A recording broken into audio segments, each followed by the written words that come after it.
center of Helsinki, we've been bicycling out through. You know, these are new apartment buildings. Can we go to the side, please?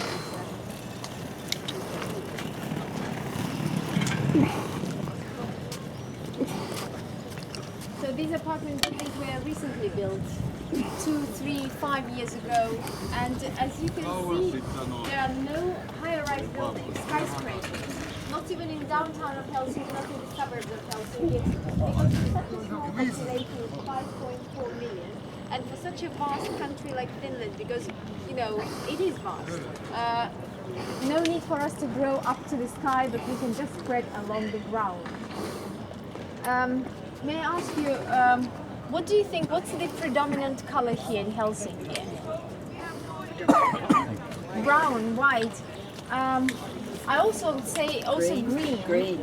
As well green, yeah, because maybe not here so much, but in downtown of Helsinki it's very green, and to be a Nordic capital, you know, it's quite extreme, I would say, this green. We have many parks, we have many just trees planted along the streets, and if you would have arrived by airplane into Helsinki today, you would have noticed the huge amount of forest that we have in this country. About 70% of Finland is covered by forests. And we say that the forests are the lungs of our planet, so our lungs are rather big here. You know, not all the forests belong to the state. Only 30% of the Finnish forests belong to the state. Other 30% belong to private people, because you can buy forest if you want to. And the rest of the 40% belong to paper producing companies. You know, Finland still nowadays is the biggest paper producer in the world. Although we read our books nowadays from Kindle, many of us do that, the news from computer, but still, you know, paper is a very important product here in Finland. And Finland produces paper and pulp. This is a big industry here as well. Timber, we export a lot of timber abroad, and we manufacture machines for the paper and pulp industries. Another big industry is the shipbuilding industry. I don't know if you've noticed, when we passed by, there was a shipyard with many cranes, grey cranes. Maybe you've noticed that. So that's a shipyard in Helsinki, one of the 3 shipyards that we have in Finland. And this Helsinki shipyard does not belong anymore to Finland, unfortunately. It was sold to 2 other countries, 2 other companies, a Russian, the United Shipbuilding Corporation, and to a South Korean company. But this Helsinki shipyard is mostly, if I can say, specialized in icebreakers. Most of the icebreakers were built in Helsinki. Then we have the second shipyard, that's in Turku, the old capital of Finland, and they mostly built luxury cruisers. And then the third shipyard is in the small town of Rauma for ferry boats. Did you know that Finland has built the biggest number of icebreakers in the world? Yeah, not only for itself, but for other countries as well. For Sweden, for Norway, for Canada, for South Africa, for Soviet Union. During the Soviet time, Finland has built the first ever nuclear icebreaker in the beginning of the 80s. So that was something. As well, Finland has built the largest luxury cruisers in the world. It was a big order by a Royal Caribbean company, and they were delivered, if I'm not mistaken, 3 years ago, and they are called now the twins, the oasis of the seas and the allure of the seas. They're really giants. They take on board 6,300 passengers, 2,100 staff members, which means altogether, if you add, it's 8,400. That's a lot. I mean, how many have you got? It's nothing. On your ship, it's like a piece of cake. 300. Are you joking? 300. It's nothing. Yeah, they have those luxury cruises have the biggest opera halls in the world. They have 18 passenger decks. They have as well carousel. You know, children need it, of course. And it was a challenge building this carousel on a ship like that, because it's moving all the time.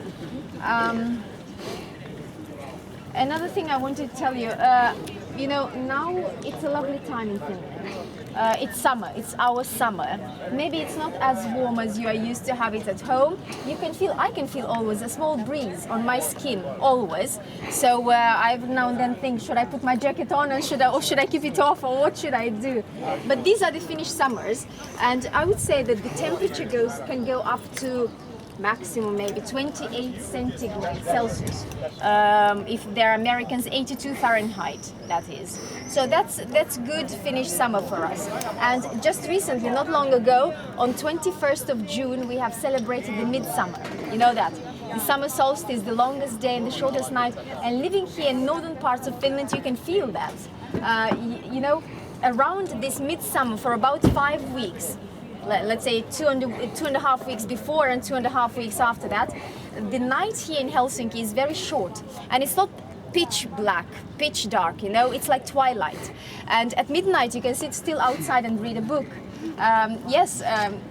I mean, 11:30, 12 o'clock in the night, if you go to bed, it's still light outside. You can imagine what happens up in northern parts of Finland, in Lapland. You know, the sun goes down, down, down, touches just a little bit the horizon, and then bounces up again. And that's for about 5 weeks, like that, up and down, up and bouncing like a ball. Many Finns have started their summer holidays on 21st of June, starting with this midsummer. Can you imagine what happens in the winter time? Exactly half a year later, on 21st of December. It's scary even to think of that now, when the sun is shining around us today. But again, living in northern parts of Finland or Europe, that can be felt. Longest night and the shortest day. You know, personally for me, the toughest months are half of October, November and December. You can imagine the official working day in Finland starts at 8:15 in the morning and it ends at 4:15 in the afternoon. People go to work, it's dark, and they come back, it's dark again. Children as well go to school and come back, and it's still dark. I remember my son once asked me, "Mommy, when is the sun coming?" And I said, "Christopher, darling, 2 more months." So it's not days, it's not weeks, it's months here. You count by months.